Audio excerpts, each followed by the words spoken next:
The emotional chords, or the Dreaming Out Loud technique, which I talked about in a video last week, about what your 4 major life lessons are that you were put here to learn, and how once you establish what those are, they can be the springboard for all of your storytelling, right?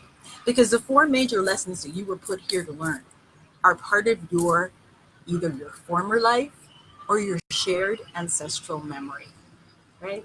So each generation gets here and they get to do their dance. And sometimes they do their dance really well. And then sometimes it's a lot of stuff holding them back. But they learn by going through those challenges. And they set the stage for their descendants, children, grandchildren, to have a little bit more advantages so they don't have to go through the same trials and tribulations. So what happens is the next generation, the expectation is that you're going to take it a little farther because you don't have the same hindrances, okay? But while that also means that you pass on the great lessons to your descendants, you also pass on the places where you're broken. And usually, you ever heard this phrase that children get the parents who need them? Usually, the places where you were broken is part of an ancestral memory. It's something that's been in your family for a long time. And you get each generation gets some more tools to resolve that. I mean, if you really look at Eugene O'Neill, he was just writing about every person's wounds and his family and how they played that out and how many forms it took, but it was all the same wound. And he spent a lifetime of writing about that, the depth and the pain of this entire family not being able to deal with addiction and self-destructive behavior and how it manifested itself. And it manifested itself differently with different people. It manifested itself as alcoholism in one son. It manifested itself as like hyper-controlling in the mother figure and stealing different children's voices, right? If you know what the life lesson is that you're here to learn, then writing becomes easy. Because what your emotional chords give you is this special gift that you have. There are broken places, and we're broken, so light can come into those places, right? Those broken places are places you're resolving here in this lifetime. They are emotional problems, they are emotional conflicts that come up over and over and over again. And since not only are you processing them in your psyche, but you're coming from generations of people who got some of that right, and then some stuff not right. But they gave you more tools this time around to learn the lesson and fix it, right? So you are uniquely qualified to explore some of these places as a writer. Last class I talked about Rilke, Rainer Maria Rilke's notes and letters to a young poet, where a young poet wrote him about what makes writing great.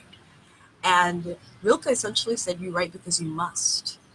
You write because your heart is crying out to say something, not because of what you think you're supposed to write. That's the only time writing becomes difficult and clustered and overwritten and bad, because you have an idea in your head of what it's supposed to be, instead of allowing the story of your emotional journey to pour out on the page. That's what the Dreaming Out Loud technique is about. Everybody has 4 major life lessons they were put here to learn. Everybody has 4 major emotional chords. We all do, right? And they are all wrapped up in the lessons we're here to learn and our purpose. Right? And when you write from a place of, this is my purpose, I get that this is my purpose, when you start taking steps, you may not know what your purpose is, but the Dreaming Out Loud technique allows you to take baby steps to start exploring what that purpose might be, right? We start with journaling and then guided journaling, where I walk you through a process, right? Asking certain questions. And then we do the list making, which is, things you feel, things you're proud of, the primary emotions, things you're happy about, things that create shame, right? And then we start looking at the journaling, the guided journaling, and we start looking at the lists, and we start looking for recurring themes. That's the foundation for your recurring emotional chords. Once you start to identify them, it starts to solidify in the writing and the exercises. And the third step is the questions.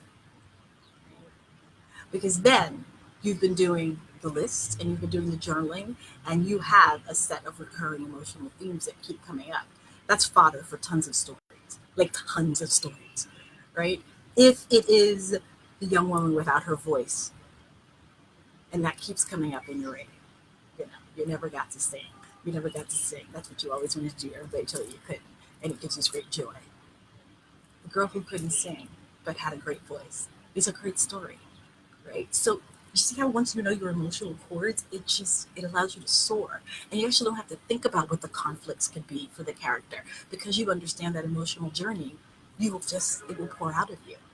But you've got to create a space in which you allow that knowledge to flow through you organically. And that's what the Dreaming Out Loud technique is about.